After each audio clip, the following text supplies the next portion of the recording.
Hello internet, I'm Alleycat, but today you can call me Sasha because I've got some potatoes and I hate little kids with guns. We're going to be making potato mochi from Pokemon Legends Arceus today, and as a huge Gen 4 fan, this game is absolutely wonderful.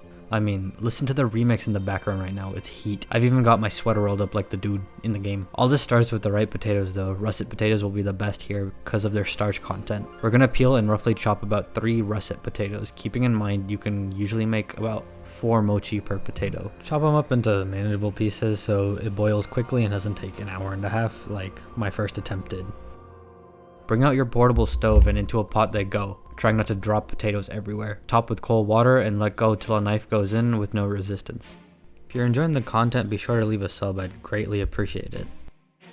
Meanwhile, we're gonna make our sauce. It'll be pretty simple, but a mixture of soy sauce, oyster sauce that takes too long to pour out, but we make it work. Sesame seeds, which you didn't see fall. Don't be dumb like me and keep in the bowl. Red pepper flake, sugar, and acetic acid will make pretty great dipping sauce for our mochi. This will give us a sweet, tangy dipping sauce. Use disposable chopsticks to stir because I'm fake.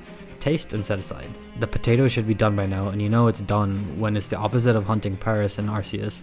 Shows no resistance because I swear those little crabs have an agenda. Transfer to a bowl while still hot and mash it up like you crushed Volo's dreams. Side note, what they did with all of the descendants of the characters was amazing, I really loved it.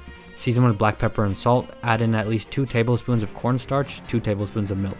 What you're going for here is a certain texture very similar to a dough. Mix it up and don't burn your hands. It should look something like this. You could definitely afford to knead it a little bit more than I did, but this is fine. Get a tray to transfer your mochi patties to. Get a handful of dough and start shaping it into a ball, and from there make it into a circle, almost like a potato pancake. While I make these mochi, let me just say this game blew away all my expectations and kicked me right in my nostalgia. The callbacks to Platinum were great and I had a wonderful time. Now however, get your frying pan and on the stove we go. Throw in however much butter you have left in your fridge. And when sizzling, throw in your little potato mochi. Lay a few in like I get laid out by an alpha Pokemon when I try and fight it.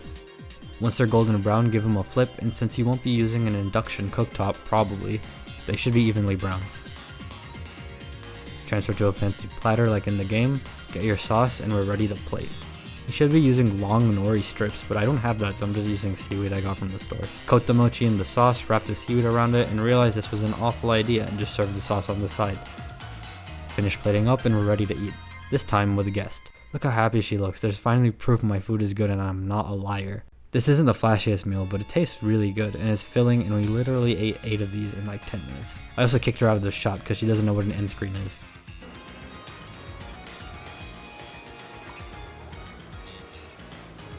What's the point? What? Of having it there, you just ate it. What was the...